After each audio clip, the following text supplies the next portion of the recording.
8 मई 1999 six northern light के captain Iftikhar Ahmad और lance हवलदार कारगिल के आजम चौकी पे बैठे हुए थे। तभी वो देखते हैं कि एक भारतीय चरवाहा अपनी एक मवेशी के साथ है। उन्होंने उनको बंदी बनाने का सोचा, लेकिन फिर उन्होंने उनको जाने दिया।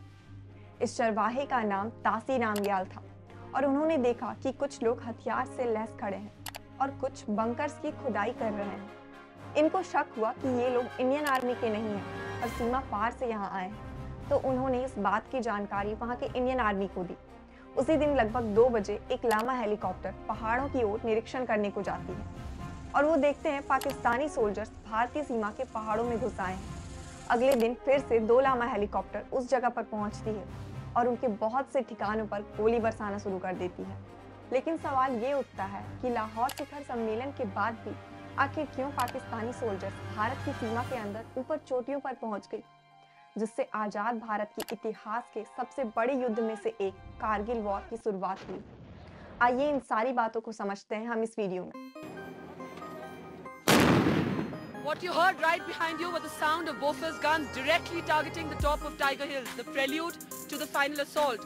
हम शांति चाहते हैं, ये तो दुनिया ने देखा। अब दुनिया ये देखेगी कि हम शांति की रक्षा के लिए और अपनी शक्ति का भी प्रदर्शन कर सकते हैं। 21 फरवरी 1999 उस समय के भारत के प्रधानमंत्री अटल बिहारी वाजपेयी पाकिस्तान जाते हैं लाहौर शिखर सम्मेलन के लिए। फिर पाकिस्तान के प्रधानमंत्री नवाज शरीफ और अटल बिहारी वाजपेयी के बीच बहुत से जरूरी मुद्दों पे बातें होती हैं, जिसमें से एक था कि दोनों मुल्क पीस और स्टेबिलिटी के पक्षधर हैं और आगे से दोनों देश एक दूसरे के इंटरनल अफेयर्स में इंटरफेयर नहीं करेंगे और वो अपने मुल्क के लोगों की डेवलपमेंट पे ज्यादा ध्यान देंगे। लेकिन इस बैठक के ठीक 2 महीने के बाद आखिर क्यों पाकिस्तानी सोल्जर्स इंडिया के अंदर घुस आए थे और उनका एक्चुअल मकसद क्या था? इंडियन गवर्नमेंट को जब इस बात की खबर लगी तो वो एकदम शॉक रह गए और Indian prime minister Atal Bihari Vajpayee ने पाकिस्तानी वजीर आजम नवाज शरीफ को फोन मिलाया और उन्होंने उनको कहा कि आप एक ओर हमसे लाहौर में गले मिल रहे थे, तो दूसरी ओर आपकी आर्मी सियाचिन के पहाड़ियों के ऊपर अपना कब्जा जमा रही थी। इस बात के जवाब में नवाज शरीफ कहते हैं कि उन्हें इस बात की कोई खबर नहीं है।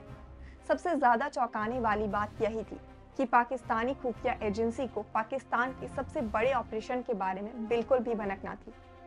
लेकिन फिर भारत ने भी इनको जवाब देने की सोची और एक ऑपरेशन लॉन्च किया गया, जिसका कोड नाम दिया गया ऑपरेशन विजय। बहुत बड़ी मात्रा में इंडियन आर्मी ट्रूप्स को कारगिल भेजा गया। इस वॉर के दौरान इंडियन एयर फोर्स ने भी बहुत अहम भूमिका निभाई और 26 मई 1999 को इंडियन एयर फोर्स के द्वारा ऑपरेशन एयर सागर लॉन्च किया गया। इंडियन एयर फोर्स का ये भी प्लान था कि वो एलओसी क्रॉस करके पाकिस्तान के आर्मी ट्रूप्स पर हमला करेंगे, लेकिन प्राइम मिनिस्टर अटल बिहारी वाजपेयी इसके बिल्कुल अगेंस्ट थे और उन्होंने एलओसी क्रॉस करने का ऑर्डर नहीं दिया और ऐसा करना भारत के लिए बहुत बड़ी डिप्लोमेटिक जीत हुई।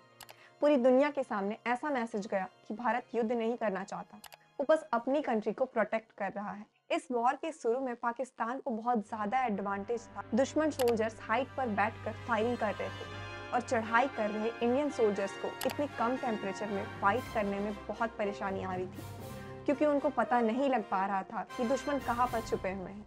इस पूरी लड़ाई में बैटल ऑफ टोलोलिंग एक टर्निंग पॉइंट साबित हुआ। टोलोलिंग पहाड़ी पर अपना कब्जा जमाना इंडियन सोल्जर्स का प्राइमरी गोल बन गया और इस पे कब्जा जमा पाना बेहद ही मुश्किल था। ये 16,000 फीट की हाइट पे था और टेम्परेचर -10 से भी नीचे था और ऊपर से भारी मात्रा में फायरिंग हो रही थी। इन सब रीजंस के कारण सोल्जर्स के लिए ऊपर चढ़ पाना सिर्फ खराब वेदर और अंधेरी रात में ही पॉसिबल था, ताकि उनके मूवमेंट का दुश्मन को पता न लग सके। इतनी खड़ी चढ़ाई के दौरान सोल्जर्स के ऊपर जरा सा भी वेट बहुत बड़ी परेशानी का सबब बन सकता था, इसलिए उनको चूज करना पड़ता था कि या तो वो राशन को अपने साथ कैरी कर लें या फिर एक्स्ट्रा गोली कैरी कर लें। कुछ सोल्जर्स ट्राई करते हैं टोलोलिंग तक पहुंचने में, लेकिन वो जब टॉप से 15 मिनट दूर थे तब इंट्रूडर्स ने उन्हें देख लिया और उन पे फायरिंग शुरू कर दी। ये सोल्जर्स फिर से नीचे आ जाते हैं और 1000 फीट पर पत्थरों के पीछे छुप जाते हैं। कुछ समय बाद एक 90 लोगों की आर्मी ट्रूप्स को भेजा जाता है इन सोल्जर्स की मदद करने के लिए और 12 जून को ये सोल्जर्स टोलोलिंग पर अपना कब्जा जमा लेते हैं। टोलोलिंग पर अपना कब्जा जमाने के बाद इसके ठीक सामने एक और पॉइंट था, जिसका नाम था पॉइंट 5140। इस पर कब्जा जमाने के लिए आर्मी के 2 ग्रुप बनाए गए, जिसमें एक को लीड कर रहे थे लेफ्टिनेंट संजय सिंह जामवाल और दूसरी टीम को लीड कर रहे थे लेफ्टिनेंट विक्रम बत्रा, जिनका कोड नेम था शेरशाह। दोनों को एक सक्सेस सिग्नल चूज करने को कहा गया कि जब वो सक्सेसफुली चढ़ाई कर लेंगे तो क्या सिग्नल देंगे। तो संजीव सिंह ने चूज किया ओ याया और लेफ्टिनेंट विक्रम बत्रा ने चूज किया ये दिल मांगे मोर। दोनों ग्रुप ने 20 जून को चढ़ाई शुरू की और वो चढ़ने में सक्सेसफुल हुए। दोनों ने सक्सेस सिग्नल दिए और इंडिया ने इस पे भी अपना कब्जा जमा लिया। We had already decided our success signal before advancing for the attack, and it was like Bravo company's success signal "Oye Aaya," which was passed to our CEO Colonel Joshi on the radio set. After the another bunker was captured, my company's success signal was "Ye Dil Mange More."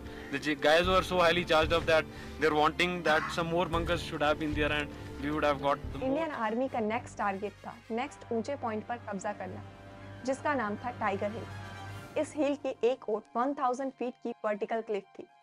Indian army ने decide किया कि वो इसी side से इस हिल पर चढ़ेंगे, जो कि दुश्मन ने कभी एक्सपेक्ट नहीं किया था। 3 जुलाई को 22 ब्रेव इंडियन सोल्जर्स ने माउंटेनियरिंग इक्विपमेंट्स का यूज करते हुए चढ़ाई को शुरू किया। इनमें से एक सोल्जर थे 19 साल के ग्रेनेडियर योगेंद्र सिंह यादव। पूरी टीम आधे तक ही पहुंचे थे कि इंट्रूडर्स ने इन्हें देख लिया और इन पे फायरिंग शुरू कर दी और इस दौरान 3 सोल्जर शहीद हो गए। ग्रेनेडियर योगेंद्र सिंह ने अपनी चढ़ाई फिर भी जारी रखी और जब ये टॉप से मात्र 40 फीट दूर थे, इन पे फिर से फायरिंग हुई और इनको 3 गोलियां आ लगी। फिर भी ये टॉप तक पहुंचे और दुश्मन के 4 सोल्जर्स को ग्रेनेड से मारने में सफल रहे। इनको देखकर बाकी के सोल्जर्स भी मोटिवेट हो गए और वो भी चढ़ने में सफल रहे और इस तरह इंडियन आर्मी ने टाइगर हिल पे भी अपना कब्जा जमा लिया।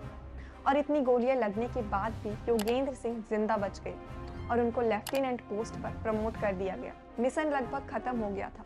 कैप्टन विक्रम बत्रा अपने साथी अनुज नैयर, जिनको पैर में गोली लगी थी, उनकी हेल्प करने के लिए बंकर से बाहर निकलते हैं। उसी समय दुश्मन सोल्जर्स जो कि पीछे हट रहे थे, उन्होंने इन पर गोली चला दी और इससे इंडियन आर्मी के 2 हीरो कैप्टन विक्रम बत्रा और कैप्टन अनुज नैयर शहीद हो गए। 11 जुलाई को पाकिस्तान पुल आउट करना शुरू कर देती है और 14 जुलाई को प्राइम मिनिस्टर अटल बिहारी वाजपेयी ने ऑपरेशन विजय को एक सक्सेस घोषित किया। 26 जुलाई को ये वॉर ऑफिशियली खत्म हुआ और इंडियन आर्मी ने ये कंफर्म किया कि सारे इंट्रूडर्स को बाहर निकाला जा चुका है। वैसे आपको ये वीडियो कैसी लगी वो हमें ज़रूर बताइएगा। मिलते हैं आपसे अगले किसी वीडियो में। तब तक के लिए हमारे YouTube चैनल जिज्ञासा को सब्सक्राइब करना बिल्कुल भी ना भूलें और हमें Instagram पे भी फॉलो ज़रूर कर लें। Thank you.